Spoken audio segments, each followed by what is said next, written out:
მოუსვენარი გონების ბავშვი ვიყავი, პატარაობისას როგორ დეჩემი მეუბნება და მიყვარდა ვარსკვლავები თავიდანვე. ძალიან კმაყოფილი ვარ იმით, რომ მათემატიკურ დავამთავრე, იმიტომ რომ ასტროლოგია თავისი სტრუქტურით ახლოს არის, ესეც სიმბოლოების ენა. სულიერი წამებები მქონდა ხოლმე მთელი ეს პერიოდი, ძალიან ვიტანჯებოდი, კითხვები მქონდა, პასუხები არ მქონდა და ეს ტანჯვაა რა წამებაა, იმიტომ რომ ჩემი მშობლებიც კი, დედაჩემიც კი მიყურებდა გაფართოებული თვალებით, ანუ რა კითხვებს უავს ეს ბავშვი და სერიოზული პრობლემა მქონდა ოჯახში იმის გამო, რომ იფიქრეს, რომ გავგიჟდი რა. ასტროლოგია არის კვლევა. ნახეთ, ანუ ადამიანი თუ არ არის მკვლევარი, ამ თემაში არც უნდა იყოს. უნდა კონდეს მკვლევარის ნიჭი ადამიანს. და მკვლევარის ნიჭი რა უნდა აინტერესებს და უნდა მზად უნდა იყოს, რომ ობიექტურად შეხედოს სიტუაციას. ასტროლოგიის დანიშნულება ეს არის, რომ ანუ შენი ცხოვრების საუკეთესო სიუჟეტები გაჩვენოს. ოღონდ საუკეთესო სიუჟეტები იმ თვალსაზრისით, შენი სულის განვითარების თვალსაზრისით. შენ ასე უნდა იცხოვრო და ამას არ უნდა გაეკარო და ეს არ უნდა გააკეთო, ეს არ არის არც კორექტული არ არის და არც დაუშვებელია ზოგადად. შენი რუკა ეს არ არის სასჯელი და ნებისმიერი ყველაზე რთული რუკიდან არის გამოსავალი. შენ ჩემი რუკა უნდა ნახო, რამდენი სირთულეები მაქვს იმ რუკაში. გამარჯობა. დღევანდელი ეპიზოდი გახლავთ განსაკუთრებული, რადგან ეს არის 2025 წლის ბოლო ეპიზოდი, ასე თქვა დამაგვირგვინებელი. დღეს არის ჩემი სტუმარი, ასტროლოგი ქალბატონი ლია ბარათაშვილი, რომელიც გახლავთ 30 წლის სტაჟით და აკადემიური განათლებით ამ სფეროში. გამარჯობა ქალბატონო ლია. გამარჯობა ირინა, მადლობა დაპატიჟებისთვის. ძალიან დიდი მადლობა თქვენ მოსვლისთვის და ძალიან მიხარია, რომ ჩვენი სტუმარი ბრძანდებით თან ესე საახალწლოდ. ძალიან მიხარია ეს ამბავი. ქალბატონია, პირველ რიგში მინდა კითხოთ, რა იცით, რომ თქვენ როგორც ვიცი, განათლებით ბრძანდებით მათემატიკოსი. პირველი განათლებით მათემატიკოსი თბილისის სახელმწიფო უნივერსიტეტი გაქვთ დამთავრებული და შემდეგ უკვე აირჩიეთ ასტროლოგია. და მაინტერესებს რა მიგიყვანათ ასტროლოგიაში, პირველ რიგით ასტროლოგია როგორ მოვიდა თქვენამდე. და სანამ ამ კითხვაზე პასუხს გამცემთ, კიდევ რაღაც მე მაქვს წაკითხული და რაღაც მომისმენია კიდეც, რომ ხშირად აი ფსიქოლოგიაში, ასე ვთქვათ, ფსიქოლოგიით, ასტროლოგიით, ეზოტერიკით ინტერესდებიან ხოლმე ადამიანები, როდესაც რაღაცა პრობლემა აქვთ ხოლმე, ესეთი ან პირადი, ან რაღაც ტრაგედია იქნება, თუ სასიყვარულო ურთიერთობები, თუ რაღაც ეგზისტენციალური კრიზისი და ასე შემდეგ და თქვენ შემთხვევაში არ ყოფილა მასე. მაშინ ცოტა პატარა ასაკიდან უნდა დავიწყო. ზოგადად მოუსვენარი გონების ბავშვი ვიყავი, პატარაობისას როგორ დეჩემი მეუბნება და მიყვარდა ვარსკვლავები თავიდანვე. ანუ ყურება მიყვარდა ვარსკვლავების, მაგრამ უბრალოდ ყურება, ეხლა ქალაქში სად უნდა გეყურებია ვარსკვლავებზე, ხო? ანუ სოფელში რომ მივდიოდი თან სადმე იქ უყურებდი ხოლმე და მე ისეთი ბედნიერი მომენტი მოხდა ჩემ ცხოვრებაში, რომ დედაჩემს მეგობარი იყო ასტროფიზიკოსი. და რო დაინახა ჩემი ინტერესი, ანუ დავიწყეთ ამის შესწავლა. და შესწავლა რო დავიწყეთ ამისი, ხო, ანუ ძალიან ბევრი რამე იცოდა იმ ქალმა, მათ შორის მითოლოგია, იმიტომ რომ მითოლოგიური სახელები აქვს და ეს ძალიან მომეწონა დაკავშირება ამ თანავარსკვლავედების და მითოლოგიის დაკავშირება და შესაბამისად მითოლოგიაც ვისწავლე მაგ ბავშვობის პერიოდში. მე უკვე რო გავიზარდე, რა თქმა უნდა, ეხლა სხვა თემები წამოვიდა ცხოვრებაში, მათემატიკურზე ჩავაბარე. მაგრამ რო ჩავაბარე, კი მიყვარდა მათემატიკა, ყოველთვის მიყვარდა, მაგრამ რო ჩავაბარე, ყოველთვის გრძნობდი, რომ რაღაცა ეს ის არ არის რა. არ არის ის და ანუ არც ვიცოდი რა იყო. ერთი მეთქი ფსიქოლოგიაზე ხო არ გადავიდე, მაგრამ ოჯახმა კატეგორიული არა მითხრა. მოკლედ დავამთავრე ეს მათემატიკური მადლობელი ვარ უნივერსიტეტის და მადლობელი ვარ ჩემ მშობლების, იმიტომ რომ ბევრი რამე მომცა მათემატიკამ, იმიტომ რომ წიგთან მუშაობა მასწავლა, ეს ლოგიკა გამომუშავა და ძალიან კმაყოფილი ვარ იმით, რომ მათემატიკურ დავამთავრე, იმიტომ რომ ასტროლოგია თავისი სტრუქტურით ახლოს არის, ესეც სიმბოლოების ენაა. და ანუ რაღაც კუთხით შეგიწყოთ ხელი და დაგეხმარათ, ხო? ძალიან შემიწყო ხელი. მათემატიკურ მაცოდნე. ხო, მაგრამ აი პირველ კურსზე რო ვიყავი, ეს მქონდა რომ რაღაცა ის არ არის რა, დავიწყე ძიება მაშინ. მაგრამ რას ვეძებდი, მეც უნდაც არ ვიცოდი. ნუ წავიკითხე იქ შტაინერი, გურჯიევი, ბლავაცკაია, ნუ ეზოთერიკოსები, მაშინ ძალიან ბევრი წიგნები იყო აკრძალული. ვშოულობდით ამ წიგნებს, ჩემნაირები გავიცანი ადამიანები და მაგრამ არა, ვერ გავჩერდი ვერაფერს. ეკმაყოფილების გრძნობა არაფერმა არ მომცა და უკვე სადღაც ალბათ უნივერსიტეტის ბოლოსკენ შეიძლება უნივერსიტეტის მერე, ეხლა ზუსტად არ მახსოვს პერიოდი, მაგრამ ეს პერიოდია რაღაცა, შემხვდა წიგნი, გადაქსეროქსებული ქსეროკოპია და ეს სიტყვები რო არ ეტყობოდა და რო წავიკითხე პირველი წინადადება, მოხდა ჩემ ცხოვრებაში პირველად ცნობა. ანუ გავიცანი თითქოს ეს ცოდნა, ეს სიმბოლოები, ეს რაღაცა თითქოს ვიცანი. ეს ყველაფერი და აი მაშინ მივხვდი რომ ასტროლოგია, ეგ არის ასტროლოგია. მაშინ პირველად გავიგე ასტროლოგიის შესახებ. ნუ ეს სულიერი წამებები მქონდა ხოლმე მთელი ეს პერიოდი, ძალიან ვიტანჯებოდი. კითხვები მქონდა, პასუხები არ მქონდა და ნუ ეს ტანჯვა რა წამებაა, იმიტომ რომ ჩემი მშობლებიც კი, დედა ჩემიც კი მიყურებდა გაფართოებული თვალებით, ანუ რა კითხვებს უავს ეს ბავშვი და სერიოზული პრობლემა მქონდა ოჯახში, იმის გამო რომ იფიქრეს რომ გავგიჟდი რა. ნუ აი მაგალითად ეხა სასაცილოა, მაგრამ მაგალითად ჩემს ასეთი კითხვა დაუსვი, შეუძლია თუ არა ღმერთ შექმნას ისეთი ქვა, რომლის აწევა არ შეუძლია. და ამას სერიოზულად ამ თემას უშლიდი. რა თქმა უნდა, ეხა ჩემი მშობლები ეხლა კომუნისტურ ქვეყანაში გაზრდილი ხო მატერიალისტები, რა თქმა უნდა, ანუ სერიოზულად ისე მეყურებდნენ, რომ რაღაცა ვერ არის ჩვენი შვილი კარგად. ხო, მოკლედ ეს ასტროლოგია რო ვიცანი, ეგრევე არ მოხდა ჩემი სწავლება, იმიტომ რომ არ იყო ეხლა ეს თემა საშუალება არ იყო არსად. მე ვიპოვე უკვე 90-იანი წლებისკენ არის, რომ ვიპოვე მოსკოვში დაუსწრებელი სკოლა, დავიწყე თუ არა იქ სწავლა ერთი სემესტრი ვისწავლე და დაიშალა საბჭოთა კავშირი და შეწყდა ეს ყველაფერი. ხო, ვერ გავაგრძელე იქ, ნუ ფაქტობრივად არც მისწავლია. და მე ისე აეწყო ჩემი ცხოვრება, რომ ნუ ეს 90-იანი წლები აქ ძალიან ცუდი პერიოდები იყო, მაგრამ ამის გამო არ წავსულვარ მოსკოვში, მე ცუდი პერიოდის გამო არ გავქცეულვარ აქედან. უბრალოდ ისე მოხდა, რომ ჩემმა ქმარმა დიპლომატიურ აკადემიაში ჩააბარა და მეც კიდე ვიცოდი, რომ როგორც მოსკოვში მოხდებოდი, აუცილებლად დავიწყებდი სწავლას. და დავიწყე მოსკოვში სწავლა ასტროლოგიის 5 წელი ვისწავლე იქ და ვიყავი აი როგორ არ ყოფნის ასტროლოგიას უბრალოდ სიყვარული. უნდა იყო მასზე შეყვარებული. ოღონდ რეალურად უნდა იყო შეყვარებული. ყველაზე ბედნიერი წლები ჩემი ცხოვრების იყო დაკავშირებული ამ სწავლებასთან, იმ 5 წელიწადთან. და მაშინ მივხვდით, რომ ეს არის ის კი, ანუ ეჭვიც არ მეპარებოდა. მე არასდროს არ მქონდა ასტროლოგიის მიმართ, მე არასდროს არც მიფიქრია, რომ მე ჩამოყალიბდებოდი როგორც ასტროლოგი.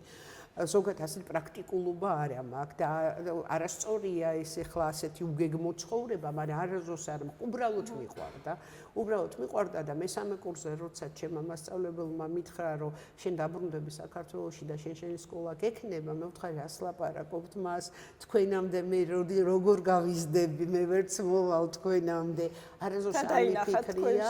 ნუ რუკიდან ჩანს ეს ყველაფერი, ხო ეს სიყვარული დაინახა, ეს რუკიდან ჩანს სიყვარული დაინახა, გულწრფელობა დაინახა, სიყვარული დაინახა, იმიტომ გულწრფელად მიყვარდა ასტროლოგია და ნუ აი ძალიან ბედნიერი ვიყავი მიუხედავად იმისა, რომ ძალიან რთული წლები იყო ჩემთვის მოსკოვის წლები. ნუ ეხა ემიგრაცია იყო, წარმოიდგინეთ, მე სტუდენტი, ჩემი მეუღლე სტუდენტი, ხო ყველა ფინანსური პრობლემები იყო, ხო ეკონომიური ყველანაირი პრობლემები იყო, ემიგრაციაში ხარ, ანუ იქ სახლ-ნასახლში გადადიხარ, ანუ ემიგრანტის ცხოვრება არ არის ასეთი დაალაგებული ცხოვრება, მით უმეტეს დასაწყისში. და მაგრამ მაინც მიუხედავად ამისა, ეს იყო ყველაზე ბედნიერი წლები, ანუ იმიტომ რომ ძალიან აქტიური ცხოვრება იყო, ანუ საერთაშორისო კონფერენციები ტარდებოდა, ძალიან ბევრ მსოფლიოს ასტროლოგებს ვიცნობ პირადად ამ კონფერენციებიდან, ვიცნობდი ყოველ შემთხვევაში. და აი ასე, ხო. და ისე ეს ასე ვთქვათ, მოსკოვის კონკრეტულად რომელიც სასწავლებელი იყო? ანუ მე დავიწყე ჯერ სწავლა, და ეხლაც არსებობს ეს სკოლა, ესე იგი ვიშკა ქვია ასე, ანუ უმაღლესი ასტროლოგიის უმაღლესი სკოლა. მე სხვა სკოლაში გადავედი და აი იმ სკოლიდან მოვახერხეთ მიღე კოსმოლოგიის და ანალიტიკური პროგნოზირების ცენტრში და იმ სკოლიდან უკვე მივიღე 2 დიპლომი. ერთი არის ასტროლოგიის, მაგრამ ეს სერტიფიცირებული არ არის სახელმწიფოს მიერ და მეორე უკვე სერტიფიცირებული სახელმწიფოს მიერ, სადაც წერია ეკონომიური და პოლიტიკური პროცესების პროგნოზირების სპეციალისტი. ანუ სიტყვა ასტროლოგია არ წერია, იმიტომ რომ სახელმწიფო ამას არ აღიარებს. ამიტომ ასეთი ხერხი მოიფიქრეს, რომ როგორც პროგნოზირების სპეციალისტი, ესე წერია. და თქვენ აი სწავლის პერიოდში და მერეც ახლა კმაყოფილი ხართ ზოგადად, აი მიიღეთ იმ კითხვებზე პასუხი, რაც გქონდათ, თუნდაც დასაწყისში, რისთვისაც შეხვედით ამ სფეროში, ასე ვთქვათ. კითხვი, რა თქმა უნდა, მივიღე, კითხვები არ სრულდება ზოგადად და ასტროლოგიის სწავლება არ სრულდება და ანუ სულ უფრო ღმად და ღმად ჩადიხარ, იმიტომ რომ სამყარო შემეცნება ბოლომდე შეუძლებელია და ასტროლოგია არის სამყაროს ენა, ვერ შეიმეცნებ. ბოლომდე ვერასდროს და ყოველთვის გაგიჩნდება კითხვა. როცა კითხვა არ გაგიჩნდება, ესე იგი შენი გზა დაასრულე. დასრულებულია, მაშინ უნდა წახვიდე აქედან. ანუ კითხვები სულ არსებობს ამ სამყაროში. ასე რომ მე თუმცა მიღებული განათლებით კმაყოფილი იყავით მაშინ, ხო? ძალიან, კი, ძალიან ვიყავი კმაყოფილი, იმიტომ რომ ნუ ჯერ ერთი იქ, ანუ ნახეთ, რა თქმა უნდა, იმის მერე გაცილებით გაზრდილი ვარ და იმის მერე ბევრი ვიშრომე და ბევრი ჩემ თავზე ვიშრომე, ბევრი ცოდნა შევიძინე, ბევრი რაღაცა შევცვალე ის, რაც თავდაპირველად მასწავლეს. მე საკმაოდ მოქნილი გონება მაქვს და არ ვჯდები იმ ჩარჩოში, რომ რადგანაც მე მასწავლა ვიღაცამ ასე, რომ ეს ასია. იმიტომ რომ ვინც მასწავლა, იმანაც შეიძლება დაუშვა შეცდომა. ამიტომ კვლევა, ანალიზი, რუკების გარჩევა, შედარება, თავარი რაც არის ასტროლოგიაში, როგორც ნებისმიერ კვლევაში, ანუ ობიექტივიზმი არ უნდა დაკარგო. მაშინ ინტერნეტი არ იყო.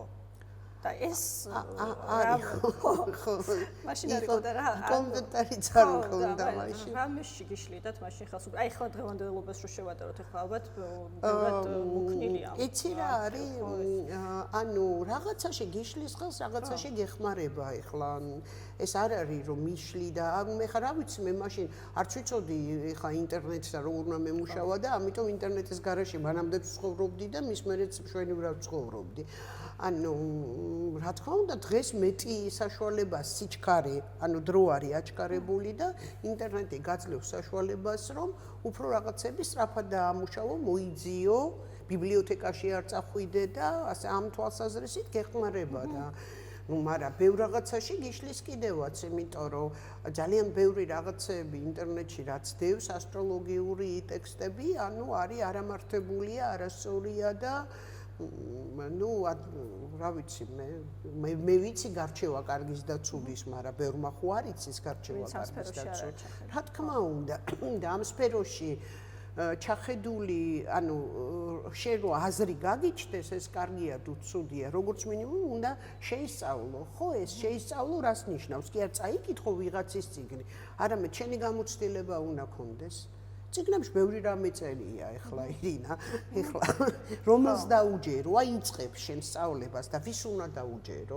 ანუ ერთი ეს წერია, რა თქმა უნდა, ეს უნდა შენ გამოცდილება მიიღო პრაქტიკით. მე ჩემ სტუდენტებსაც ვეუბნები ლექციებზე ყოველთვის, არ დამიჯეროთ. მე ნუ დამიჯერებთ. ანუ შეამოწმეთ ყველაფერი, რასაც გეუბნებით. გადაამოწმეთ. რუკები გაქვთ? გადაამოწმეთ თუ რაღაცაზე დაუშვათ არ იმთხვევა ისე როგორც მე ვამბობ, ჩაინიშნეთ, თქვით და გავარჩიოთ რატო არ ემთხვევა. ან თქვენ ვერ იგებთ. ანუ არ უნდა ბრმათ, არ უნდა ენდო არასდროს არაფერს. ასტროლოგია ამის საშუალებას იძლევა, ლავირების ასე ვთქვათ. რა თქმა უნდა იძლევა. ასტროლოგია არის კვლევა. ნახეთ? ანუ ადამიანი თუ არ არის მკვლევარი, ამ თემაში არც უნდა იყოს. უნდა კონდეს მკვლევარის ნიჭი ადამიანს. და მკვლევარის ნიჭი რა უნდა აინტერესებს და უნდა მზად უნდა იყოს, რომ ობიექტურად შეხედოს სიტუაციას. როდესაც მე ვეჯახები ასეთ გამოვლინებას ზოგი მეუბნება, აი ვეკითხები, აი რატო თვლი რომ ეს 100-ია? ხო, ის იძახის, მე ასეთი აზრი მაქვს. ეს ჩემთვის არ არის მტკიცებულება. ჩემთვის მტკიცებულებაა ის, რომ შენ დამიმტკიცე მაჩვენე მაგალითებზე, დამიმტკიცე რომ ეს 100-ია. მაგრამ მე ასე ვთვლი, ეს ჩემთვის მტკიცებულება არ არის. ქალბატონია, თქვენ ახლა ისევ რომ დაუბრუნდეთ თქვენს ბიოგრაფიას, ასე ვთქვათ, რომ დაამთავრეთ, მალევე დაიწყეთ კონსულტაცია და ამ სფეროში აქტიურად როდის დაიწყეთ? მე რო სწავლობდი მეხუთე კურსზე, ანუ ვიყავი წარჩინებული სტუდენტი, სიამაყეჩებელია ვთქვა, რომ საუკეთესო დიპლომი დავიცავი მიუხედავად ძალიან რთული პერიოდისა.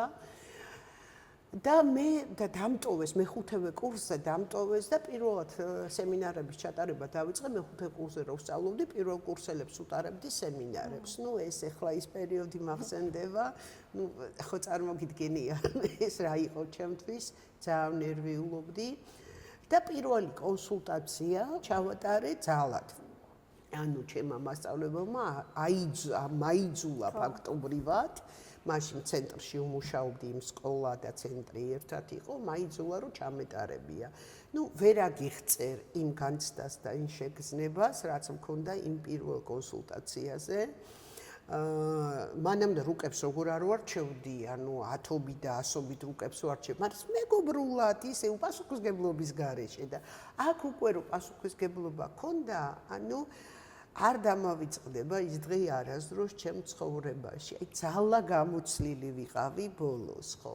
და იქიდან დაიწყო, ნუ უკვე მოსკოვში დავიწყე, აი ასე წარმატებულად ჩაიარა ამ პირველმა. კი, ძალიან წარმატებულად ჩაიარა. გამოცდილება. ხო, ძალიან წარმატებულად ჩაიარა და მე 2001 წელს დავბრუნდი თბილისში. ასე მოხდა, რომ უნდა დავბრუნებულიყავი თბილისში და ну თბილისში დამხვდა ძალიან ცუდი სიტუაცია ასტროლოგიის ამბავში, ანუ ადამიანები საერთოდ არ ერკვეოდნენ, ანუ რაღაცა ისეთ კითხვებს ვავდნენ, რაც მაშინ უკვე ჩემთვის იყო, ხო აი ესეთი ხო ვერ წარმომედგინა, ხო, მანუ რას იზავ ახლა საზოგადოებას, თავის განვითარების ეტაპები აქვს საზოგადოებას და ну ჩამოვედი, მე თვითონ ფსიქოლოგიურად ძალიან ცუდად ვიყავი იმის გამო, რომ ჩამოვედი, იმიტომ რომ მოვწყდი ამ ყველაფერს, აი ამ აქტიურ ცხოვრებას. ხო, მაშინ თან მე მარტო ასტროლოგიით არ ვიყავი დაკავებული, ბიოენერგეტიკათაც ვიყავი დაკავებული და ანუ სულ სწავლობდი. აი მოსკოვში რაც ვიყავი, სულ სწავლობდი. ანუ არასდროს არ მუშაობდი კიდევაც და ქართულ სკოლა გიმნაზიაში მუშაობდი, მათემატიკას ვასწავლიდი. და საღამოობით კიდევ სწავლობდი, სულ დაკავებული ვიყავი. ჩამოვედი საქართველოში, არა თანამოაზრე, არა მეგობარი, არა არავინ და ჩამოვედი როგორც უცხო ქვეყანაში. მთელი 1 წელი ვიტირე. მთელი 1 წელი რა გამეკეთებია არ ვიცოდი. ისიც გაგეზიარებინათ ეს ხო და კი, ხა 1-2 მეგობარი იყო დარჩენილი, მაგრამ ეს სხვა მეგობრები არიან, ბავშვების მეგობრები არიან და იქ ყავდა თანამოაზრეები მყავდა, ხო, იქ ყავდა თანამოაზრეები და ძალიან გამიჭირდა. და ну ერთ შვენიერ დღეს ეს იყო უკვე 1 წელი გავიდა უკვე, სადღაც 2003 წლის დასაწყისი იყო, სახლში ვარ და კარზე მიკაკუნებენ. და მე საერთოდ ბედი კარზე მადგება რა, ასეთი ცხოვრება მაქვს რეალურად უკვე არაპირველად. კარზე მიკაკუნებენ, ვაღებ კარებს, დგას 2 ბავშვი. ერთი ცოტა მოზრდილი გოგო, ну ასე სტუდენტობის ასაკის, ერთი მაგაზე უფრო პატარა ბიჭი, ну ისიც სტუდენტია, უფრო პატარა ასაკით. გოგო და ბიჭი მეგობრები და მოთხარ გამოგზავნდით მეთქი, ანუ ვისეძებთ მეთქი რა და აუ ჩვენ გავიგეთო, რომ თქვენ ასტროლოგიას ასწავლით. მე მეთქი ასტროლოგიას ვასწავლი, საიდან გაიგეთ მეთქი? მე არავდის ვასწავლი მეთქი ასტროლოგიას, არა მეთქი. აუ გეხვეწებით ისე გვინდა ასტროლოგიის სწავლება დამიუპატიჟე ხა მოგძანდით მეთქი რაღაცა და ისაო რა ქვია ძალიან გვინდაო ეხა მე დავფიქრე ბავშვებო ქართულად ცუდად მეტყველებ მეთქი იმიტომ რომ ეხა მე რუსული სკოლა მაქვს დამთავრებული ამდენი წელი რუსეთში ვიცხოვრე და ქართულად კი ვლაპარაკობ, მაგრამ ეხლა ასტროლოგიური ლექცია 3 საათიანი, ანუ იქ ფილოსოფია, იქ ტერმინოლოგია არც არსებობს, კაცო, ტერმინოლოგია ყველაზე მარტივია. იქ მითოლოგია, იქ ფსიქოლოგია, იქ ფილოსოფია, იქ ბევრი რაღაცას მოიცავს. ეხლა ასტროლოგიური სწავლება ის კი არ არის მექანიკა, ეს ამასთან პლუს ეს ამას ნიშნავს, ეს პლუს ეს ამას ნიშნავს. არა, იქ მთელი ის არის ჰუმანიტარული ლექცია უნდა წავიკითხო 3 საათიანი. ანუ ქართული არ ვიცი ისე კარგად. ვეუბნები რომ ლექცია წავიკითხო. მოგეთ ისე უნდათ ამ ბავშვებს და ისეთი ცეცხლი დავინახე მათ თვალებში რომ კაი მოდი ვწთი მეთქი. და აი მაშინ შევკრიფე ეს 2002 წელი მე მგონი მაშინ შევკრიფე ეს პატარა ჯგუფი. ერთი ჯგუფი მეტად ვინ გამოაგზავნა ეს ბავშვები? არ ვიცი, ვიღაცა, ну კი მე გავარკვიე ვინ, მაგრამ აი ხო იცი ეს რა ქვია სამზარეულოს რადიო რო არის, იმას უთხრა და მოვიდა ეს ბავშვები ეს იდეა ბავშვების სახით მოვიდა პირდაპირ. ხო, ეს მოვიდნენ ეს ბავშვები. და ნუ ეს პატარა პირველი ჯგუფი გავაკეთე მაშინ 2002 წელს. მე ეს უკვე დაიწყო ამან გაზდა. 2003 წელს უკვე სკოლა გავაფორმე. მაგრამ ნუ სკოლას არ ქონდა ჯერ ისეთი ხასიათი, რომ ეხლა, აი როგორც ეხლა მაქვს ხო რაღაცა ინტერნეტ პლატფორმა არც იყო მაშინ ეს ყველაფერი. და აი ასე ვიკრიფებოდით კვირაში ორჯერ და აი მაშინ იმას ვქენი გავაფორმე სკოლა, პრეზენტაცია გავაკეთე, რაღაცა მე რაღაც ოფისი მქონდა, ну მოგეთ საინტერესო იყო ძალიან. და ასე ნელ-ნელა კი რაღაც მე ეტაპზე წვეტა მქონდა ერთი წელი როცა დედაჩემი ავად გახდა და ვევტოვებდი, მაგრამ ძირითადად 2003 წლიდან ის წელი რო არ ჩავთვალოთ წვეტა არ მქონი. ბევრისთვის ასტროლოგია არის თითქოს აი ბედის გზას აჩვენებს. ანუ ასტროლოგიის დანიშნულება ეს არის რომ ანუ შენი ცხოვრების საუკეთესო სიუჟეტები გაჩვენოს. ოღონდ საუკეთესო სიუჟეტები იმ თვალსაზრისით, შენი სულის განვითარების თვალსაზრისით, საუკეთესო სიუჟეტები. ხა რუკაში ბევრი სიუჟეტია. ნახე, ანუ ძალიან ბევრი სიუჟეტია, იმიტომ რომ ერთი და იგივე დღის დაბადებული ადამიანები, ხო, ანუ პლანეტები ერთნაირად აქვს და ასპექტები განლაგებული, კი სახლები იქ იცვლება, გასაგებია, მაგრამ პოტენციალი ხო აქვს გავსი, მაგრამ ერთნაირი ბედისწერა ხო არ აქვს და ერთნაირი რეალიზაცია არ აქვს. აქ ბედისწერაზე კი არ არის ლაპარაკი, აქ არის რეალიზაციაზე. რომ შენ აიღო ეს შენი პოტენციალი და მაქსიმალურად გამოიყენო ეს პოტენციალი. თუ რაღაცა მოყვება, ეხლა ჩვენ ასტროლოგიაში არის კარმის თეორია. ანუ ჩვენ თვლით ასტროლოგი, მე ყოველ შემთხვევაში და უმეტესი ასტროლოგი ასე თვლის, რომ ადამიანი მოდის უკვე გამოცდილებით. ანუ ცარიელი ფუძელი ადამიანი არ არის. ეს გამოცდილება შეიძლება იყოს დავალიანებად შეიძლება იყოს, ანუ ნიჭით შეიძლება იყოს, ბონუსით შეიძლება იყოს და აი ამ გამოცდილებას ჩვენ უნდა დავეყნოთ და უკვე იმ ამოცანებისკენ წავიდეთ, რასაც სამყარო გვთავაზობს, ესეც რუკიდან ჩანს და ამისთვის ვეძებთ გზებს. თუმცა ერთი გზა არ არის, ანუ ეს ბედისწერას ეს ბედისწერა არ არის, ხო, ბედისწერა არის რა? ბედისწერას უძახის ადამიანი ბედისწერას. ისეთ სიტუაციას, ხო, რომლის წინაშე ის უსუსურია და შეცვლა არ შეუძლია. გვაქვს ასეთი სიტუაციები ცხოვრებაში, რა თქმა უნდა, მაგრამ როდის გვაქვს ასეთი სიტუაციები, როცა ჩვენ მოვამწყვრებთ საკუთარ თავს. არასწორი არჩევანი, საბედისწერო სიტუაცია. ან კიდე არის საბედისწერო სიტუაციების ასეთი ისა, რომელიც კარმულად მოყვა რაღაცეები და ნუ ხო არიან რომ ახალგაზრდები კვდებიან მაგალითად. ხო, აი პატარა ასაკში ხვდებიან, რა უნდა მოასწროს იმ ადამიანმა, რა არჩევანი უნდა გააკეთოს. მაგრამ კარმულად მოყვება რაღაც თემები იმ ადამიანს. ეს ძალიან რთული თემაა, რა თქმა უნდა, ხა ამ თემას ვერ გავშლი. ასე რომ ადამიანი ეს არ არის ის, რომ ასე უნდა იცხოვრო, არავის არ აქვს უფლება რო გითხრას როგორ იცხოვრო.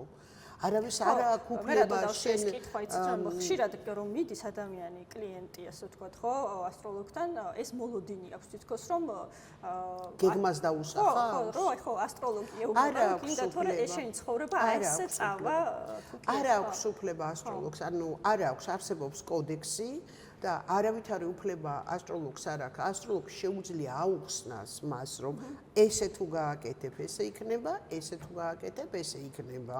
ხო, აქ ეს დაგვხვდება, ეს დაგვხვდება, აქ ეს დაგვხვდება. შენ შეგიძლია ამოირჩიო, შენ ასე უნდა იცხოვრო და ამას არ უნდა გაეკარო და ეს არ უნდა გააკეთო, ეს არ არის არც კორექტული არ არის და არც დაუშვებელია ზოგადად. ადამიანს ყოველთვის აქვს არჩევანის თავისუფალი ნება არ უნდა შეეხო თავისუფალ ნებას. ადამიანს ყოველთვის აქვს თავისუფალი. მე თვითონ ასტროლოგი ვარ, ნახე და დაუშვათ არის ყოფილა ასეთი მომენტი ჩემ ცხოვრებაში, რომ არ შეიძლება, მაგრამ ძალიან მინდა. გამიკეთებია, მაგრამ იმას კარგად ვაცნობიერებ, რომ ამას რო გავაკეთებ, ამაში რა უნდა გადავიყადო. ამას ძალიან კარგად ვაცნობიერებ. აი რა მომენტია ხოლმე, რომ როდესაც იცი, თუნდაც აი გაქვს ინფორმაცია, გაზრებული გაქვს, რომ აი ამას მოყვება ეს ნაბიჯი, ამას მოყვება ეს შედეგი, მაგრამ მაინც ხო რაღაც მანდ ძალიან გინდა ეს გამოცდილება გინდა რომ მიიღო. ეს აუხსნელი ფენომენია. ეს აუხსნელი ფენომენია, ანუ ეს გამოცდილება გინდა რომ მიიღო და მორჩა. თუმცა ეს ხასიათიც ალბათ ჩანს. რა თქმა უნდა, რა თქმა უნდა, რა თქმა უნდა. ვინც არ არის ხა ჩახედული ზოგადად ასტროლოგიაში, რა თქმა უნდა, ასტროლოგიის ცოდნა დადის მხოლოდ აი ეს 12 ნიშანზე და პროგნოზე ასე ვთქვათ, ამ 12 ნიშნის შესახებ გულისხმობ მზის ნიშნებზე, ხო, როგორც აი ვერძი, ყურო და ასე შემდეგ, ხო და აი ეს პროფესიული ასტროლოგია ხო განსხვავდება რეალურად ძალიან ისგან რასაც მასმედიისგან და ასე ვთქვათ, აი თუნდაც სოციალურ ქსელებთან მეცაც გეტყვი, არა მარტო ზოდიაქოს ნიშნები, ანუ მზე ზოდიაქოს ნიშნები, ანუ ეხა იქ კიდე ბევრი ელემენტები გვაქვს სხვადასხვა ნიშნებში, და ის ელემენტებიც არაფერს არ ნიშნავს. სინთეზი თუ არ გაკეთდა ამ ყველაფრის, ადამიანი როგორ უნდა იყოს მარტო მზე ზოდიაქოს ნიშანში, ხო? ადამიანს აქვს ემოცია, გონება, ქმითი საწყისი, ქმედითუნარიანობა, ნება, ხო? ბოლო-ბოლო ფილოსოფია, ბოლო-ბოლო სტრუქტურა, ეს ყველაფერი, ამაზე ყველაფერზე მეტყველებს სხვადასხვა ელემენტები რუკის. მზე მარტო იმაზე მეტყველებს, რომ ცოცხალი ხარ და რა რაკურსში ხედავ ამ სამყაროს, ხო? ანუ მზე მორიელში ყავს და რა, აი როგორ ხედავ ამ რა არის შენთვის ეს სამყარო და როგორც პერსონა, როგორც პიროვნება, როგორ იქცევი, სად აღწევ წარმატებას, სად გაქვს შეზღუდვა, სად გაქვს კარმული ამოცანა, ამას სულ სხვა რაღაცები გვაშვება და ინდივიდუალურია და თან ის კი არა რომ თქვენ აიღო შენი რუკა დაუშვათ, ხო? აი ვიცი შენ ვერძი ხარ, ხო? თვარე ქალწულში ყავს, ხო? ანუ ცალკე მზე ვერჩი ყავს, ცალკე მთვარე ქალწულში ყავს, ესეც არაფერს არ ნიშნავს. ამის დასინთეზება თუ არ გააკეთე, სინთეზი თუ არ გააკეთე ამისი და იმ კონკრეტულ ეტაპს თუ არ მოარგე შენი ცხოვრების, ანუ ირინა 20 წლის წინ, ირინა დღეს და ირინა კიდე 20 წლის შემდეგ, ხო სხვადასხვა ირინა იქნება, ხო? შესაბამისად, ითვალისწინებ ასაკს, ითვალისწინებ პროფესიას, ითვალისწინებ იმ პრობლემების ხარისხს, რომელიც აქვს ადამიანს, ხო? ანუ რამდენად ის რაც დაუშვათ იძახიან დაზიანებული მაქვს რაღაცა, ეს დაზიანება არაფერი არ არის, ნახე. თუ სწორედ მიუდექით, მე გას ის დაზიანება პირიქით შეიძლება დისწერტილი გახდეს ადამიანისთვის და არაფერი იქ ფატალური არ დევს ამაში. ანუ რუკა სასჯელი არ არის. ეს ადამიანებმა უნდა იცოდნენ, რომ ეს არ არის სასჯელი. სწორად გამოყენება არის. სხვა თემაა, ნახე, სხვა თემაა, რომ შენ, შენი არ მოგწონს და სხვისი მოგწონს. ჟურიანი ხარ ჩვეულებრივი და აი იმას უკეთესათაა ყველაფერი. ეს სხვა თემაა. ეხა შენ თუ ეს თვისება გაქვს ხასიათში, მაგრამ შენი რუკა ეს არ არის სასჯელი და ნებისმიერი ყველაზე რთული რუკიდან არის გამოსავალი. შენ ჩემი რუკა უნდა ნახო, რამდენი სირთულეები მაქვს ამ რუკაში. მაგრამ ნუ აგერ ხო გესი ვარ აქ არა?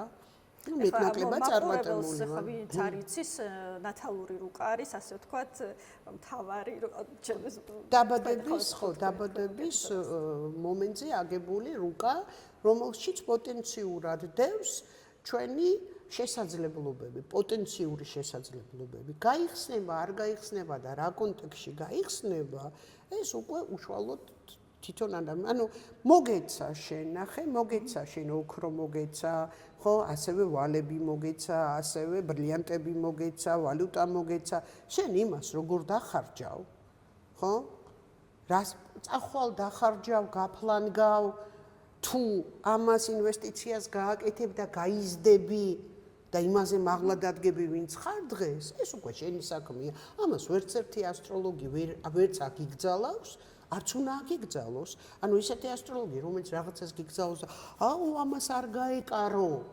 ანუ ეს არ არის კორექტული. თუმცა აი მაგალითად ადამიანი მიდის ასტროლოგთან რომ გაკეთდეს მის შესახებ ნატალური რუკა, კი ბატონო. აი ამის შემდეგ დაუშვათ პროგნოზირება ხო ხდება ამ ნატალური რუკის მიხედვით. ანუ ჯერ გარჩევა და შემდეგ აი ანუ ნატალური რუკა უნდა იყოს გარჩეული.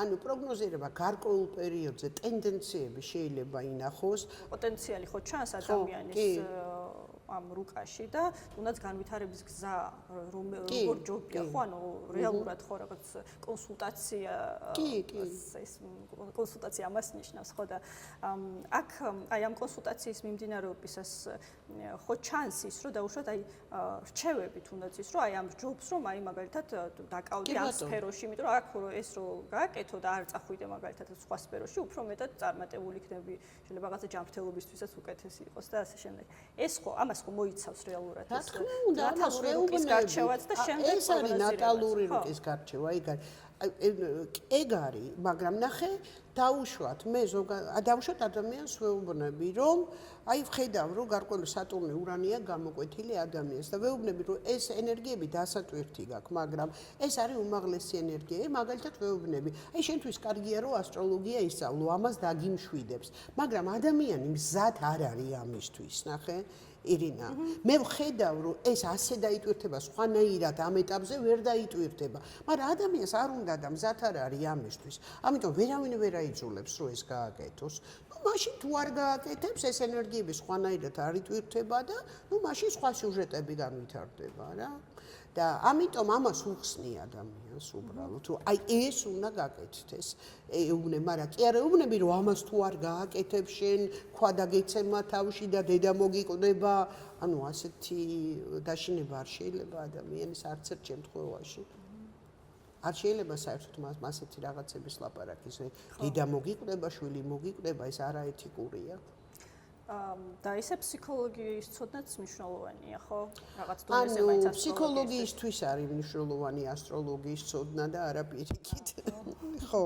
ანუ ჩვენ ვსწავლობთ ისედაც ასტროფსიქოანალიზს ვსწავლობთ, იუნგი იყო ფსიქოლოგი და ძალიან კარგად აქვს ეს ფსიქოტიპები დალაგებული ასტროლოგიურად და ანუ ვსწავლობთ ამ თემას ასტროფსიქოანალიზს. ოღონდ ანუ ასტროლოგია ძალიან კარგად აკეთებს დიაგნოსტიკას, რასაც ფსიქოლოგია აკეთებს 10-15 სეანსში, ასტროლოგია აკეთებს 1 საათში, ამას უკას უყურებს და ამიტომ მე შემდგომში აღარ მუშაობს ასტროლოგი როგორც ფსიქოლოგი და დიაგნოსტიკისთვის ძალიან კარგია. ძალიან ბევრი ფსიქოლოგი იყენებს ასტროლოგიას დღეს, ოღონდ არ ამბობენ ამას. ანუ თუმცა თავისთვის რუკას უყურებენ დიაგნოსტიკისთვის, მაგრამ არ ამბობენ. ძალიან დამხმარე საშუალებაა, ძალიან კარგი. აი მაგალითად ადამიანს როცა აქვს დაუშვათ დეპრესიულ მდგომარეობაში არის და იქ ხო ჩანს იმაში რუკაში, ხო, ეს რომ აქვს მიდრეკილება, ხო? არა, ნუ ეხა მიდრეკილება შეიძლება არ ქონდეს, მაგრამ ნუ რაღაც ეტაპები არის ადამიანის ცხოვრებაში, როცა ჩავარდნა აქ დაუშვათ, ხომ? და ეს ხო ჩანს და ნუ ამ შემთხვევაში მაგალითად ასტროლოგი ურჩევს ხოლმე მაგალითად რომ ეს გაიაროს თუნდაც აი რაღაც ფსიქოლოგთან ეს რა თქმა უნდა, ბევრჯერ მირჩევია, რა თქმა უნდა. არსებობს სხვა გზებიც არსებობს, რა თქმა უნდა, მაგრამ სადაც ვთვლი საჭიროთ რომ ფსიქოლოგი ურჩეო, ყოველთვის ურჩევ. კი. ხო, ანუ ის არ ზოგ არის შემთხვევაში არ თვლი საჭიროთ რომ ფსიქოლოგი იჭირდება და რაღაც სხვა რჩევებსო აძლევ დაუშვათ, მაგრამ იქ სადაც ვთვლი რომ ფსიქოლოგი აუცილებლად საჭიროა, აუცილებლად ურჩევ, რა თქმა უნდა. ანუ ხო, დამოუკიდებლად გამკლავება არ არის ხოლმე. ხო, არის შემთხვევები, როცა დამოუკიდებლად ვერ მოერევა. როცა პროგნოზირებას აკეთებ, ხედავ კრიზისის პერიოდებს, ხედავ ამ კრიზისის გადალახვის გზებს, სად უნდა მოიცადო, სად უნდა მიაწვე, სად უნდა ფიზიკა ჩართო, ამას ხედავ რუკიდან შენ. ამას ხედავ. ესეები ხო. ყველაზე ცუდი რუკები, ну, მოდიში ასე რომ ვიძახიეთ, ჩემი აზრით ცუდი რუკები, რასაც ქვია, ну, ეს არის ისეთი ადამიანები, რომლის ცხოვრებაში არაფერი არ ხდება. ნახე? როცა ადამიანის ცხოვრებაში ხდება, თუნდაც დაცემა, ადგომა, გადალახვა რაღაცების, ეს კარგია. ეს ძალიან კარგია, დინამიკაა, წინ მიდის, სწავლობს ადამიანი. მაგრამ არის ასეთი ადამიანები, რომლის ცხოვრებაში არაფერი არ ხდება. წავიდა სამსახურში, მოვიდა სახლში, დაწვა დაიძინა, წავიდა სამსახურში, მოვიდა, ზოგჯერ უცხოეთში წავიდა და всё, არაფერი არ ხდება. აი ეს არის ყველაზე ცუდი რუკები. აი იქ ძალიან ძნელია გარღვევა ადამიანის. ანუ რაც უფრო მეტი ბარიერი ჩანს რუკაში და რა თქმა უნდა, ბარიერებით ვითარდებით. რა თქმა უნდა, ვითარდებით ბარიერით, ამიტომ ყოველთვის ასეთი კითხვა არის, კრიზისი ეს ნორმა ადამიანის ცხოვრებაში თუ გამონაკლისია? თანამედროვე ადამიანის ცხოვრებაში ეს არის ნორმა. იმიტომ რომ კრიზისებით ვითარდებით მხოლოდ და მხოლოდ. თქვენ წარმატებული ადამიანების რუკებიც გექნებათ ნანახი და მათ რუკებში ჩანს ეს დაუშვათ კრიზისები? ესეთი დაძაბული მხოლოდ და მხოლოდ კრიზისები ჩანს. მხოლოდ და მხოლოდ კრიზისები. ანუ ადამიანებმა, რომელმაც ბევრი მიაღწიეს, ადამიანები, რომელიც პოლიტიკაში არიან, ხო, ანუ მმართველ ეშელონებში, ანუ იქ სულ კრიზისული რუკებია, ჰარმონიულ რუკებზე ეს ვერ ხდება ვერაფერი. ანუ მხოლოდ და მხოლოდ დაძაბულ რუკებში ხდება. ანუ ჰარმონიული რუკა რა არის, იცი?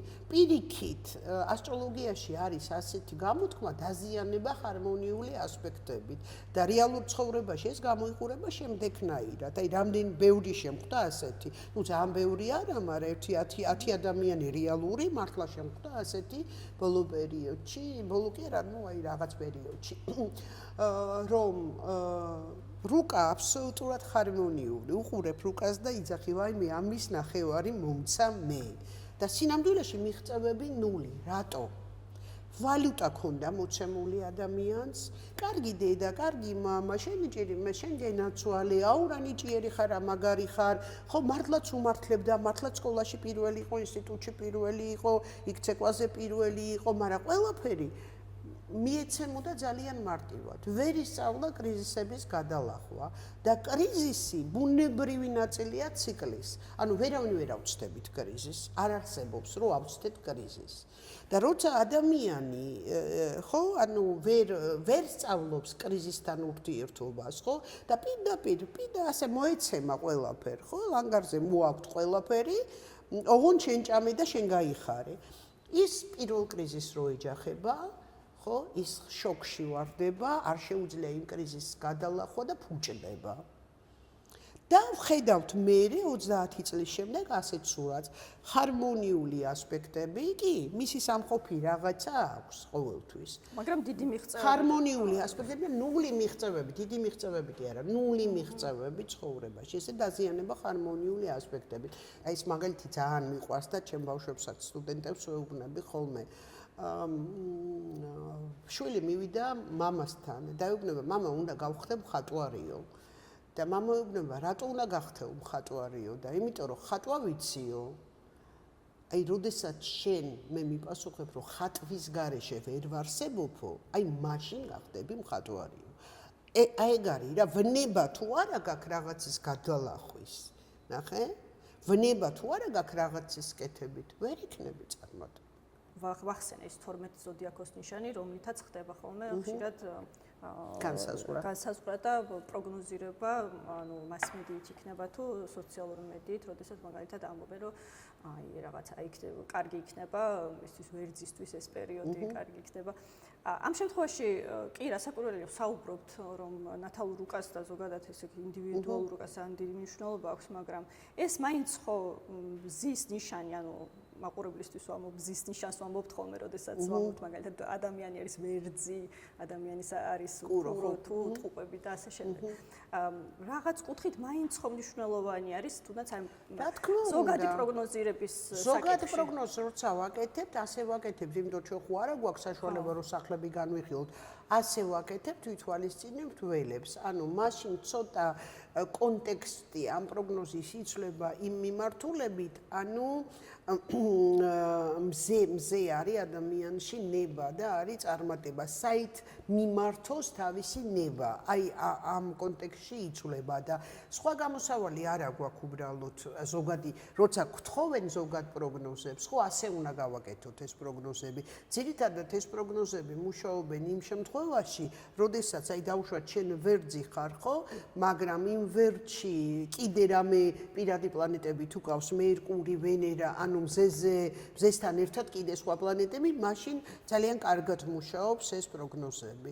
ხო, იმიტომ რომ შეიძლება იყოს ადამიანი მზით ვერძი, მაგრამ ყუროში ყავდეს ბევრი პლანეტა და ყუროს პროგნოზი ხო უფრო კარგად მოვიდეს მისთვის. ხო, უფრო კარგი იყოს. და ხშირად ამიტომ, როდესაც რა თქმა უნდა წამიკითხავს მომისმენია მილიონჯერო, როდესაც მაგალითად პროგნოზს წაიკითხავენ ან მოისმენენ და ამბობენ, აი ეს საერთოდ არ დაემთხვა ჩემსას, როგორ ველოდებოდი, რომ მაგალითად ეს წელი იქნებოდა ჩემთვის კარგი ან რაღაც ეს პერიოდი იქნებოდა ჩემთვის კარგი, ამ დროს რეალურად ქონდა იუპიტერის დაბრუნება და არაფერი კარგი არ მოუტანა. ან რაღაც კიდევ სხვა არ აქვს მნიშვნელობა, ხო, როგორც წესი იუპიტერის თემას ველოდებით ხოლმე და არაფერი კარგი არ მოუტანა. ნუ ეს გეუბნები ინდივიდუალურ რუკაზეა. როდესაც ზოგადი პროგნოზს ვაკეთებ, ანუ მოლოდინი არ უნდა გქონდეს ზუსტი დამთხოვების, ანუ ეს ზოგადი პროგნოზებია, რაღაცა დაემთხოვა, რაღაცა არ დაემთხოვა. და ეს უკვე ინდივიდუალური თემაა, იმიტომ რომ ის რომ ჩემი წელია რომ იძახიან, ნუ იუპიტერზე იძახიან, იუპიტერის დაბრუნებაზე 12 წლიანი ციკლი, რომ ჩემი წელია. არა, ეს ხო არის, ეს ყველა მიცის, ეხლა ეს ცხოველების წელი რო არის, ჩვენთან არის დაკავშირებული იუპიტერის დაბრუნება. ხო, აი მამლის წელია და ჩემი წელია იძახიან. ეს არის ჩვენთან იუპიტერის დაბრუნებასთან არის. ხო, იუპიტერის დაბრუნებასთან, მაგრამ არ არის აუცილებელი რომ იუპიტერმა იმ წელს მაინც იკეთე მოგიტანოს, იმიტომ რომ ამას პირობები ჭირდება განსაკუთრებული, ხო, რა გააკეთე იმ იუპიტერისთვის მანამდე. ანუ მოკლედ ეს ყველაფერი და ბევრი სხვა ასპექტი და სხვა ასპექტი, ხო, ბევრი სხვა ასპექტი. ხო, ეხლა აი ზუსტად ამ იუპიტერის დაბრუნებაზე იუპიტერის დაბრუნებას შევეხეთ და ეს ჩვენ ვეძახით, ასე ვთქვათ, აღმოსავლურ ასტროლოგიას, ხო, აღმოსავლურს და თქვენ ახლა როგორც აკეთებთ და ზოგადად როგორც ვიცით ეს ნიშნები 12 ნიშანი და შემდეგ ეს ნათალურ რუკები და რაღაცები, ეს ყველაფერი არის დასავლური ასტროლოგია. აი იქაც არის 12 ნიშანი, მაგრამ უბრალოდ განსხვავდება. ხო, და აი როგორ არის რამე კავშირში ზოგადად, აი ანუ რა თქმა უნდა კი, იმიტომ რომ ბევრი ადამიანი ასე ვთქვათ ამას აქცევს ყურადღებას, მაგალითად ხო აი თქვენ როგორც აქცევთ. მარტო ესეც არის ზუსტად ისევე, როგორც გაყვითლებული ზოდიაქოს ნიშნები, ჩინური ასტროლოგია გაცილებით უფრო რთულია, ვიდრე ხარისწელი და გველისწელი. გაცილებით უფრო რთული თემაა და ეს არის რაც აი ბაზარზე რაც მორგებულია და ადვილად ასახმელია, იმიტომ რომ ადამიანებს ანუ დღეს ანუ ისია საზოგადოება მოწყობილი, რომ უნდა ის რაც უფრო ადვილად ასახმელია, რაც უფრო მარტივია და შენ რო უთხრა ადამიანს დაუშვათ, ნუ არის ასეთი კატეგორია ადამიანების, რომ დაუშვათ შენ ანუ სიტყვაზე წითელი ბანტი უნდა გაიკეთო და იმ თვეში ფული მოგივა, ამას უფრო ადვილად დაიჯერებენ, ვიდრე იმ სერიოზულ რაღაცეებს. ხო? და რეალურად მე გაიკეთებს იმ წითელ ბანტს და მე დაგიკომენტარებს რომ ხო იცი რა მართლა წითელი ბანტი გავიკეთე და ფული შემომივიდა. ხო და ამ მე რასაც თვით დარწმუნებული არა ნუ რაღაცა დამთხოვები ხო ყოველთვის არსებობს და ანუ მე რასაც უყურებ ახლა ინტერნეტ სივრცეში რაც ხდება ხო ანუ მაქსიმუმი გამარტივება ხდება თუ ადამიანი რამე სერიოზულს ლაპარაკობს იმას არც აქვს ძალიან ვიწრო კატეგორია მაყურებელს ყავს იმასაც მაყურებელი და სერიოზული მაყურებელიც არის დარჩენილი კიდე მაგრამ ძალიან ცოტაა ეს მაყურებელი და მასიურად რასაც უყურებთ ხო აი ეს TikTok-ი, Instagram-ი და ეს თემები იქ არის ძალიან გამარტივებული ყველაფერი. ხო ამ დონეზე ყველაზე სექსუალური ზოდიაქოს ნიშანი, ყველაზე მდიდარი ზოდიაქოს ნიშანი, ხო ყველაზე გიჟი ზოდიაქოს ნიშანი და აი ასეთი თემებია და ეს არასდროს თქვენ 5 წელი ისწავლეს და 5 წელი კი არა 30 წელი ვისწავლეთ 30 წელი ვისწავლეთ და ეს მოწონთ ეს უნდა და შესაბამისად ეხლა არიან ადამიანები ხო ამ სივრცეში რომელიც რაც მოგწონს იმასაც გაძლევ შენ ხო მოგწონს ეს აი ჭამე ეხლა ეს ამას და ეს არის აბსურდი რა თქმა უნდა და რა თქმა უნდა ეხლა ეს ადამიანებმა სერიოზულად არ უნდა მიიღონ და ანუ ეს ინფორმაცია ხო ასტროლოგია ეხა ბევრს გონია გართობა რა ბევრს გონია გართობა ყველა მიჩის თავის ზოდიაქოს ნიშანი მაგრამ ნუ არ არიან მზად რომ სერიოზული ინფორმაცია რაც ეს კიდე არა უშავს თავის თავზე მუშაობისთვის არ არიან მზად უბრალოდ იმიტომ რომ რა არის ასტროლოგიური კონსულტაცია შენ თუ მერე ის ყველაფერი არ გამოიყენე და ის ყველაფერი არ განახორციელე ცხოვრებაში რა აზრი აქვს ასეთ კონსულტაციას ანუ ფუჭად იქნება ხო მეტი არა თქვენ ალბათ ახლა დარწმუნებული ვარ ათასობით კონსულტაცია ჩაგიტარებიათ ამ წლების განმავლობაში და აი ყველაზე ხშირად რა საკითხით მოდიან ხოლმე მაგალითად რა სხვადასხვა ეტაპებზე სხვადასხვა საკითხებით სხვადასხვა ეტაპებზე ძირითადად ნუ აინტერესებთ ახლა პირველადი კონსულტაციები ყველაფერი აინტერესებთ, ყველაფერი აბსოლუტურად. კარმული ამოცანა, ისა ყველაფერი აინტერესებთ. ნუ იქ უკვე იკვეთება, ნახე, ხა ყველაფერს ასე ვერ გააკეთებ ერთ კონსულტაციაში, იქ უკვე იკვეთება. მე თვითონ რუკას რო უყურებ, ანუ ეგრევე ვხედავ ცენტრალური თემა რა არის და რის გარშემო უნდა აიგოს ეს კონსულტაცია. ხშირად ამბობთ ხოლმე თქვენ ასტროლოგები, რომ საქართველოს რუკა არის საქართველოს დაბადება, ასე ვთქვათ, ითვლება, როდესაც 91 წლის 29 აპრილს მოეწერა ხელი დამოუკიდებლობის აღდგენის აქტს. ამაზე დაუბენ ხოლმე, ანუ ის 26 წლის რუკა გამოიყენონ თუ ეს 26 წლის რუკა იქ სულ 3 თვე იარსება სახელმწიფომ და მე ხა პრაქტიკიდან ვნახე რომ ის რუკა მუშაობს, იმიტომ რომ რაღაცეები დავაპროგნოზე და დაემთხვა, ამიტომ ვნახე რომ ეს რუკა მუშაობს ეს 9 აპრილის რუკა, ეს რუკა არის ძალიან ცუდი რუკა რა, ანუ თვითონ მარტო ასპექტებზეც არ არის ლაპარაკი რა, თვითონ სტრუქტურა რუკის, თვითონ რაზეც გიყვება რუკა რა, რაზეც გიყვება რუკას შენ სახელმწიფოებრიობაზე, ხო არის საკმაოდ ხო და ეს სუსტი დამოკიდებული სხვაზე, ბევრი რაღაცეები, ტენდენციები, ანუ სხვაზე ძალიან ცუდია რომ ძალიან დიდი, ანუ სიუჟეტი რაც არის რა რუკაში გარღვევა ზედა და ქვედა ფენებს შორის, ანუ ეს ძალიან დიდი დაპირისპირებაა და პლუს აი ეს მთავრობების ცვლილება სულ რაღაცა ისეთ რევოლუციური გზებით. ანუ სახელმწიფოსთვის უვარგისია. ანუ იმიტომ რომ სახელმწიფოსთვის ხა არ არის ვარგისიანი რევოლუციურად სულ შეცვლა მთავრობის, ხო? ანუ არ არის ესეთი თემა კარგი და ზოგადად ანუ ასეთი დაძაბულობა, ხო, სულ დაძაბულობა, ხო, ეს დაძაბულობა, გარე ძალების შემოსვლა, ხელა გავლენა გარე ძალების, ანუ ეს ყველაფერი დევს რუკის სიუჟეტში და შესაბამისად, ხო, ნუ ეხა ჩვენ თუ გვინდა ძლიერი სახელმწიფო, ხო, ნუ მე როგორც ასტროლოგი ვიძახი ახლა, რა თქმა უნდა, რომ ვიღაცამ დამცინოს, მაგრამ მე როგორც ასტროლოგი ვიძახი, რომ ეს ამ რუკი ეს რუკა არ არის სიცოცხლის უნარიანი. ხო და ზუსტად ეს მაინტერესებს, რომ აი როგორ წარმოგიდგენიათ, რომ მაგალითად როგორ შეიძლება რა ვიცი, საფრანგეთში ხუჯელ შეცვალეს, მეხუთე რესპუბლიკაა და რა უჭერს ახლა. რაღაცეები, ანუ ნება უნდა იყოს პოლიტიკური, რომ გამოცხადდეს ახალი რესპუბლიკა, ახალი ქვეყანა. რა, ხუჯელ გამოცხადდა საფრანგეთში რა მოხდა მე.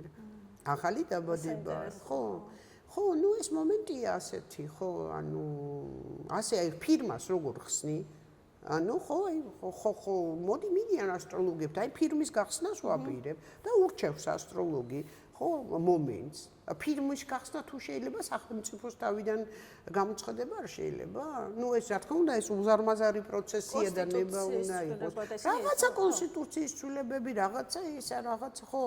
ხო, იმიტომ რომ მას შემდეგ ყოფილა ხა ცვლილებები რა თქმა უნდა. კონსტიტუციის ცვლილება ყოფილა, ხო, მაგრამ გაგრძელება, ანუ არ გამოცხადებულა ახალი მათ, რა ქვია. იმას საფრანგეთმა ხუჯელს შეცვალა. ეს წილად განსაზღვრავს ქვეყნის ნუ ეხა მე ამ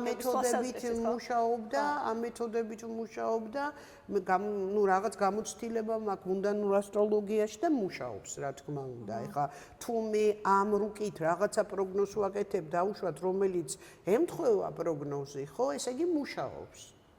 ხო? ანუ ჩემთვის მუშაობს. და ამიტომ მე ეხა როგორც ასტროლოგი ვიძახი, რომ ეს უარგისია ეს რუკა. ხო. მაგრამ ეხა არიან ადამიანები, რომელსაც არ ჯერათ და ანუ გონიათ რა რუკა არის რუკა. რაც შეეხება ისედაც ენერგეტიკულად ეხა 9 აპრილი გლოვის დღეს უკავშირებ იმას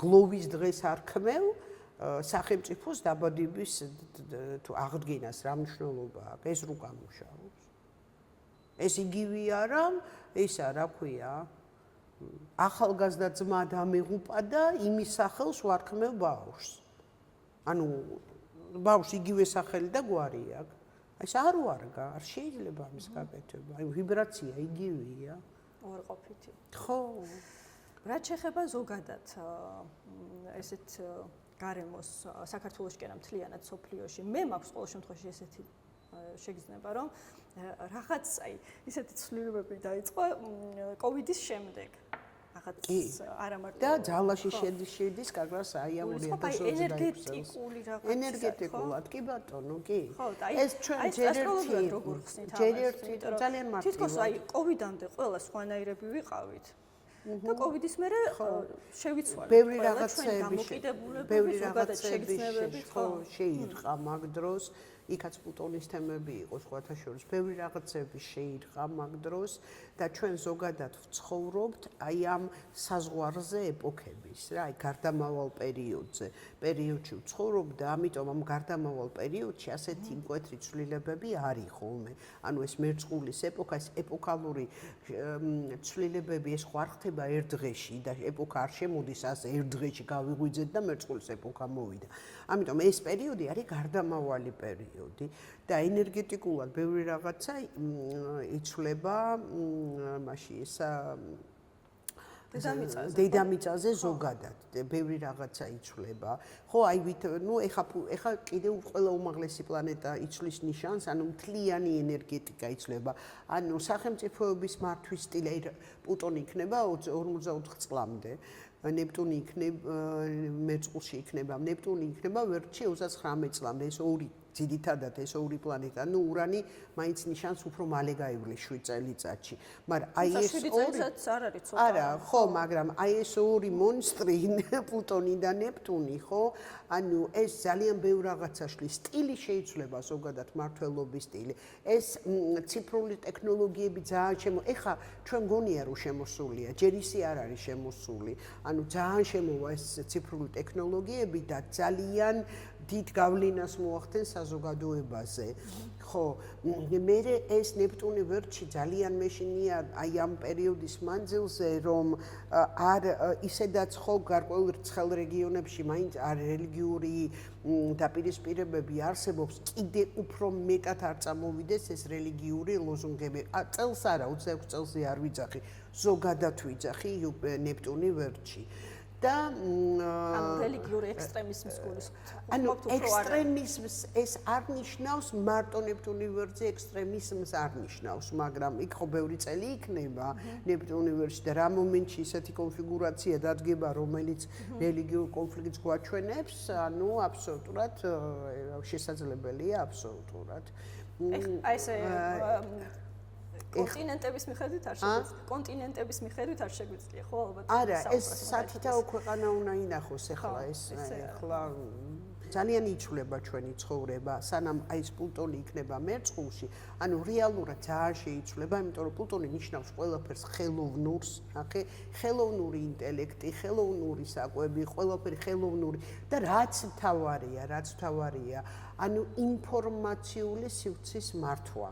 ანუ ეს არის მართვა ტვინების, მართვა აზრების, ხო, ჩამოყალიბება, ხო, საზოგადოების ჩერეს აზრები და ფიქრები. და ნუ ეს ახლა ძალიან დიდი თემაა. რაც შეეხება აი მერწყული ასე ხო გაერთიანებებსაც ნიშნავს, ხო აი დაუშვი ქვეყნების გაერთიანებები არის ამ საზღვრების მოშლას, ხო, შეიძლება ფორმალურად საზღვრები არ მოიშალოს, მაგრამ ინტერესების შეერთება. აი ინტერესების შეერთება, კი, ნიშნავს, მაგრამ როგორ წარიმართება ეს კონკრეტულად ვერ გეტყვი. ახალმთვარობა გაქვს პირველად, რაც ეს სახელმწიფო დარს და პირველად გვაქვს ახალმთვარობა. 30 წელში ერთხელ ხდება რა.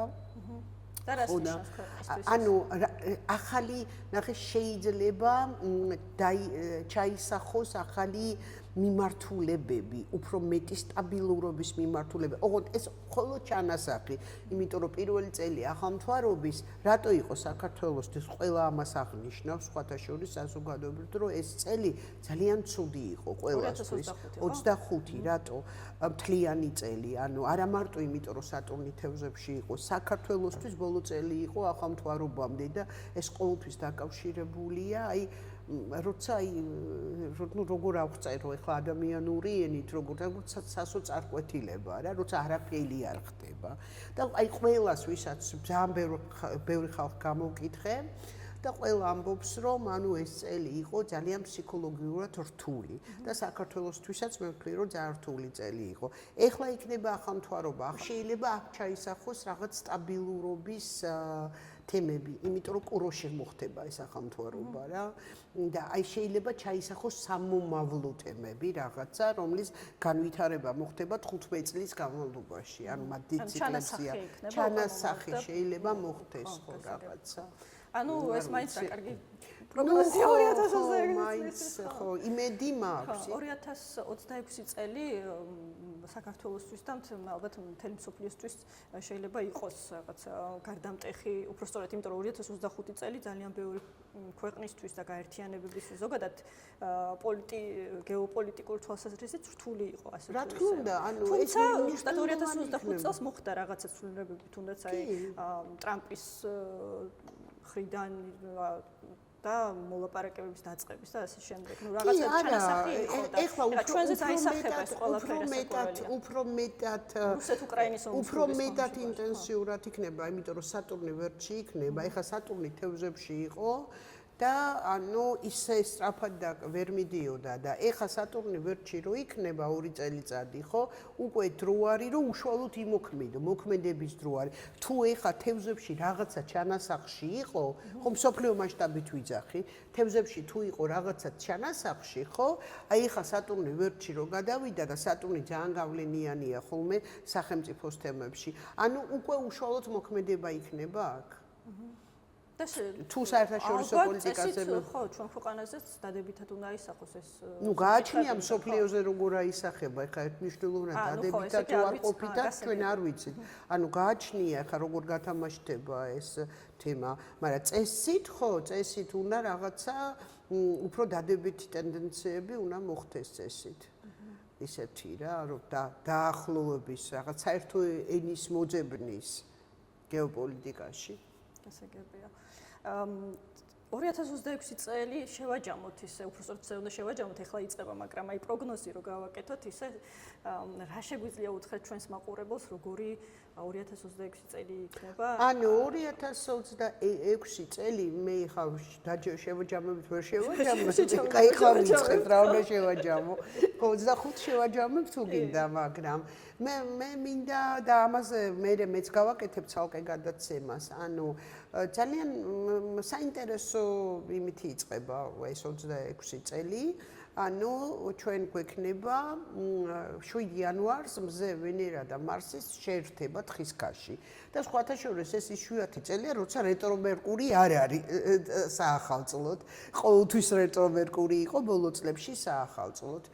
ხო და აი ეს მზე ეს სულად აისახება რა თქმა უნდა ხო ზოგადად. ანუ აი ეს რაღაცა ხო საახალწლოდ ეხა გინდა დინამიურად გინდა რომ დაიწყო ახალი წელი და აი ეხლა ზუსტად მზე ვენერა მარსის შეერთება რო არის, ანუ სამი ციკლი იწყება ერთდროულად. ანუ გეუბნება იმას რომ რომ შენ შეგიძლია, ყველას მიუმართავ, ეხა კონკრეტულ ადამიანს კი არა, რომ შენ შეგიძლია კონკრეტული საქმეები დაგეგმო და უშუალოდ მოქმედება დაიწყო, განსაკუთრებით, როცა უკვე თებერვალში სატურნი გადავა ვერტში. ანუ ეს არის უშუალოდ ქმედების წელი. სატურნი არის ვერტში, აქ აი ეს ციკლი დაიწყო მარსი ვენერასი და ეს არის რეპროდუქციული ციკლი, ანუ როგორ მოქმედებთ. ხო, ეს არის რეპროდუქციული ციკლი და უშუალოდ მთელ წელზე ექნება ამ ციკლს გავლენა და კარგია რომ თხისქაში შეერთდა რაღაცა პრაქტიკულ საქმეებზე არის საუბარი და უკვე გაბედულ ანუ საქმეზე გაბედულ ქცევაზე. ხო. სატურნის ვერტის ფონზე. და ამას იგრძნობს თითოეული ადამიანი. რა თქმა უნდა, აუცილებლად, როგორც კი სატურნი ვერტში. როგორც 2025 წელს გრძნობდა, ასე ვთქვათ, უნე ენერგია. სატურნი ვერტში როგორც კი გადავა, ყველაზე აისახება და ყველა უფრო თითქოს და მოეშვება რა ეს სატურნი შიგნიდან. თორე ეს თევზების სატურნი ძალიან დეპრესიული იყო ძალიან. 2025 წელს კი. წლის განმავლობაში. ქალბატონ ლია, თქვენ ბრძანდებით ასტროლოგიური სკოლის დამაარსებელი საქართველოში და თქვენ ეხლაც ასწავლით, ხო? და როგორ მიმდინარეობს თქვენთან მიღება ზოგადად? მე ვფიქრობ, რომ ისეთი პერიოდი ამით უმეტეს ჩემი აზრით, მერწყულში, როდესაც გადავიდა პლუტონი, ალბათ კიდევ უფრო მეტად ადამიანებს გაუღვივდა ასტროლოგიის მიმართ ინტერესი, ხო? არის ესეთი ტენდენცია თქვენთან? კი, ინტერესი არის დიდი, მაგრამ ну როგორც ყველა სფეროში ხა ინტერესი შეიძლება იყოს, მაგრამ მზადება იმისი რომ შრომა ჩადო ამაში და დრო ჩადო, ანუ ყველას არ აქვს. მაგრამ მე მაინც მიხარია რომ არსებობს საქართველოში ის საზოგადოება, რომელსაც უნდა რომ სერიოზულად შეისწავლოს ეს თემა. მე ვთვლი რომ ეს არის მოწინავე ხალხი. ეხა ამ პარტავნებაში არ ჩამითვალოთ, მე ვთვლი რომ მოწინავე ხალხია, იმიტომ რომ რასაც აკეთებს ასტროლოგია, რასაც უკეთებს ადამიანს, ხო, ყველაზე კარგს. ანუ ცნობიერებაში აკეთებიებს ნახტომს.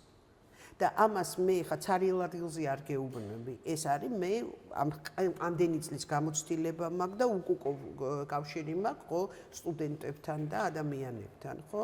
და ამიტომ ვთვლი, რომ ის ადამიანები, ვინც სწავლობენ სკოლაში, იმიტომ რომ ჩემთან სკოლაში სწავლობენ, ხო? იმიტომ ასტროლოგიას ასე წაკითხვა და ყველაფერს ჩემს გარშემო ვკითხულობ, ეს არ არის ასტროლოგიის სწავლა. ანუ ასტროლოგიის სწავლა არის სულ სხვა რამე. და რასაც ჩვენ ვაკეთებთ სკოლაში და მე ვთვლი, რომ ეს არის მოწინავე საზოგადოება ცნობიერების ამაღლების ამბავში და ეს საზოგადოება, რომელმაც უნდა დაახლოებით ასე ვთვლი მე, რომ როდესაც ნატურა ადამიანი, ხო, გარშემო სივრცეს ანათებს, ხო? შესაბამისად, ერთი ადამიანი თუ არც დაეხმარება, ეს უკვე ძალიან სწორ რჩევას მიცემს, ხო, სიყვარულით მიუდგება, დაეხმარებაც, ხო, ეს უკვე დახმარებაა საზოგადოებისთვის. მაგრამ აქ არის ასეთი ვინ რეალიზირდება ასტროლოგიაში კარგად. ანუ რეალიზაციას, აი რეალურ, აი კარგი პროფესიონალები ვინ დგებიან ასტროლოგიაში, ვისაც ასტროლოგია უყვარს თავის თავში და არა თავისთავი ასტროლოგიაში. ნახე, ანუ ასტროლოგია უნდა გიყვარდეს და მაგას უნდა ემსახურებოდი, ხო? ხო და როდესაც თვითდამკვიდრებას იწყებ ასტროლოგიის მეშვეობით, მაშინ უკვე შენ აღარ ახარ ასტროლოგი. ანუ გულისხმობთ თუ კი ასტროლოგიას ირჩევ როგორც შემოსავლის წყაროს? არა მარტო შემოსავლის წყაროს, ხო, ანუ ეს ბუნებრივია, ნახე, ხო, არა, ნახე, აქ სხვა მომენტია, როცა ადამიანი მოდის ასტროლოგიაში, რომ თვითდამკვიდრდეს ასტროლოგიის ხარჯზე. ხო, როგორც წესი, ადამიანი ვერ ვითარდება ასტროლოგიაში და როცა ადამიანი მოდის ასტროლოგიაში, როგორც მსახური ამ თემის, ხო, ეს ფული ეს არის თამხლები ფაქტორი. 2 წელი გრძელდება თქვენთან, ხო? ნუ სრული ხო, მაგრამ ეს 2 წელი საბაზო ცოდნაა, რა თქმა უნდა, ანუ მე შენ თვითონ უნდა განვითარდე. როგორც თქვენ თქვით, ეს პრაქტიკით ალბათ, ხო? პრაქტიკა, ყველაფერი პრაქტიკაა. ყველაფერი ასტროლოგია არის პრაქტიკული მეცნიერება, ყველაფერი პრაქტიკაა, რა თქმა უნდა. თქვენ დღევანდელი დღისთან რომ გადახედოთ ახლა თქვენს არჩევანს თავის დროზე, როდესაც აირჩიეთ ასტროლოგია, ანუ კმაყოფილი ხართ ხო? ანუ სწორი გადაწყვეტილება იყო თქვენი მხრიდან. ანუ სხვაგან ვერ წარმომიდგენია ჩემი თავი. ანუ მათემატიკა მიყვარდა, მე ხა ვერ ვიტყვი რომ არ მიყვარდა მათემატიკა, დღესაც მიყვარს მათემატიკა, მაგრამ მე ასეთი ბედნიერი მათემატიკაში მაინც ვერ ვიყავი. ანუ ასტროლოგია აი ვერც წარმომიდგენია რომ ეს სხვადმე სხვაგან ყოფილიყო ჩემი რეალიზაცია, მაგრამ ну მე რუკაც ასეთი მაქვს რა რაღაც რა გარკვეული მისიით ვარ მოსული, ну ჩემი ყველა მისიით ვარ მოსული, მაგრამ ეს რაღაცა მისიურ თემაში შედის და მე ვერ წარმომიდგენ, აზრიც არ მომდის, აი აზრის დონეზეც ვერ ვიძახი, რომ აი იქ რო წავსულიყავი მაგალითად. ხო არც მომდის ასეთი თემა. და ნამდვილად იყო ეს თქვენი სწორი არჩევანი, ხო? ნამდვილად. ერთი შეკითხვა მაქვს კიდე თქვენს პროფესიასთან დაკავშირებით, თქვენს ალბათ შეხება გააქვთ, აი ხელოვნურ ინტელექტთან ამ შემთხვევაში, ChatGPT-ს გულისხმობთ, თქვენ თქვით რომ ეს ახლა ჩანასახია და რეალურად უფრო და უფრო განვითარდება და ამ კუთხით აი ასტროლოგიას თვითონ როგორც პროფესიას ასტროლოგს უქმნის რაიმე საფრთხეს თუ პირიქით შეიძლება დაეხმაროს ეს. იცი რა, ChatGPT ამ ეტაპზე საერთოდ აცდენას აკეთებს, საერთოდ ვერაფერს ვერ არჩევს. ანუ ძალიან კარგად უნდა ერკვეოდე ასტროლოგიაში, რომ არ მოგატყუოს. ერთი ასპექტის რო ჩაუგდო, დაუშვათ, ხო, მას, ხო, და უთხრა, აი ეს, დაუშვათ ეს აქ. მითხარი, აბა რა არის? თუ არ იცი და ძალიან დამაჯერებელი ხმით, ასე რომ ვთქვათ, გეუბნება. მაგრამ ეხა მე რო ვიცი საგანი კარგად, ხო, ანუ მე ვერ მატყუებს და შეცდომებს უშვებს ძალიან ბევრს, ამიტომ ეხა ჯერჯერობით არავითარ პრობლემას არ უქმნის. რუკა რო ჩაუგდო, საერთოდ აცდენა აქვს. ანუ ძალიან ბევრი აცდენები აქვს. როდისმე შეიძლება ესა რა ქვია, როდისმე შეიძლება განვითარდეს უფრო, კი ბატონო, მაგრამ დღეს ანუ სისულელია ეს რა, იმიტომ რომ საერთოდ ვერაფერს ვერ კითხულობს. და აი ცალკეულ ასპექტზე მე ხოლმე ბევრს ვეჩხუბები რომ ვეკამათები რომ ეს ასე არ არის, იმიტომ რომ ბევრი რაღაცები ასახლებს ურევს, ნიშნებს ურევს, ანუ რაღაცებს ძალიან ურევს რა. ასე რომ არ ენდოთ მხოლოდ არა, ნუ ხო რაღაცა ცალკეული ელემენტების თემა უნდა იცოდე, ნახე, იმას რომ ესაუბრო ერთ დონეზე, ანუ შენ უნდა იცოდე ეს თემა და მაშინ შეგიძლია რომ ესაუბრო და ასე ჩვეულებრივად გატყუებს რა. რაღაც სამაჯერებლად ლაპარაკობს და ანუ წყალი არ გაუვა იმას მიცინება. ამ დროს საერთოდ აცდენაა. ეს მერწყულის პლუტონის გადასვლა მერწყულში რასაკვირველია განვითარებას ალბათ ასტროლოგიის კუთხითაც. ნუ იმედი მაქვს. იმედი მაქვს რომ მოიდას. კუთხითაც ალბათ შეიძლება ესეთი პროფესიების, რომელიც ტექნოლოგიებთან არის დაკავშირებული, უფრო მოთხოვნადი იქნება. რა თქმა უნდა, უფრო და უფრო კიდე შეიძლება კიდე ახალი და ახალი პროფესიები გაჩნდეს ამ მიმართულებით, რა თქმა უნდა. ბევრი რაღაცა შეიძლება 44 წლისთვის, ეს პლუტონე ბევრ რაღაცა შეცვლის წესით რა. 2026 წლიდან. უბრალოდ ეს ხელოვნური ინტელექტის შემოსვლა ასე ხო არ არის, უბრალოდ შემოვიდა და ეხლა ვზივარ და რაღაც ასტროლოგიაზე ველაპარაკები, ან რაღაც თემაზე ველაპარაკები.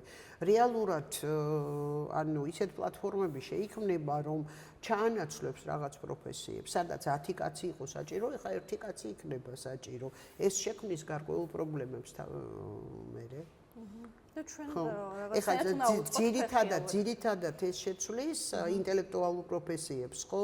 ეს ეხლა მიწათმოქმედს და ხო მეძროხეს ვერ შეცვლის. ანუ შეცვლის ძირითადად ინტელექტუალს, სადაც 10 იურისტი იყოს საჭირო, ხა 1 იურისტია საჭირო, ხო? ანუ დოკუმენტს, ნებისმიერ დოკუმენტს მომავალი წლიდან ალბათ უფრო მეტად დავინახავთ ხო რაღაცა ტენდენციებს უფრო რეალურად შევეხებით. რა თქმა უნდა, კი. და ამან შეიძლება ბევრი პრობლემები იმას აქნას გამოიწვიოს, ბევრი პრობლემები. კერძოდ ამერიკაში უკვე დაიწყო ეს პრობლემა. ტექნოლოგიების განვითარება. მაგრამ რა ვქნათ ახლა ადამიანებმა რამენაირად ვერაფერს ვერ იზა, უნდა მოერგო. ანუ შენ რისი შეცვლაც არ შეგიძლია, იმის შეცვლა არ შეგიძლია. ანუ უნდა მოერგო, უნდა ისწავლო, უნდა გააკეთო. ხო, ვერაფერს ვერ იზა. მოკლედ, კარგი რაღაცები ვუსურვოთ ჩვენს მაყურებელს 2026 წელს, მით უმეტეს თქვენ თქვით, რომ ბევრად უკეთესი წელი უნდა იყოს წესით, ხო? კი, ბევრად უკეთესი უნდა იყოს, ვიდრე ეს წელი, იმიტომ რომ ეს წელი ეს ყრუ დეპრესია იყო და თან ესეთი ხო აი არაქმედითიანი, არა ხო წინსვლა, არაფერი და მომავალი წელი უფრო გახსნის სამყარებს ენერგეტიკულად, ამიტომ ხო გისურვებთ უშუალოდ, ანუ გამყარდეთ, აგერ გიწყობთ ხელს ახლა ვენერა მარსის შეერთება, რამე პრაქტიკული საქმე დაიწყეთ, თუ რამე პროექტი და ჩანაფიქრი გააქვთ, აგრას მოდის იმის დრო, რომ ეს პროექტები განახორციელოთ, გამყარდეთ იმ თქვენ პროექტებში და ну რაღაცაა იქნება, ხო, ღმერთი არ დაგვტოვებს. კარგი, თქვენს რა თქმა უნდა გისურვებთ წარმატებებს და განვითარებას თქვენი სკოლის და უფრო გაფართოებას და ბევრ სტუდენტს. ხო, მე გამიხარდება, როცა საზოგადოებაში ბევრს ეცოდინება ასტროლოგია, ოღონდ კარგად ეცოდინება, სწორედ ეცოდინება და არა როგორც ყვითელი პრესა ისე. იმიტომ რომ ეს ნიშნავს იმას, რომ საზოგადოების ცნობიერება ამაღლდება. ძალიან კარგი. დიდი მადლობა.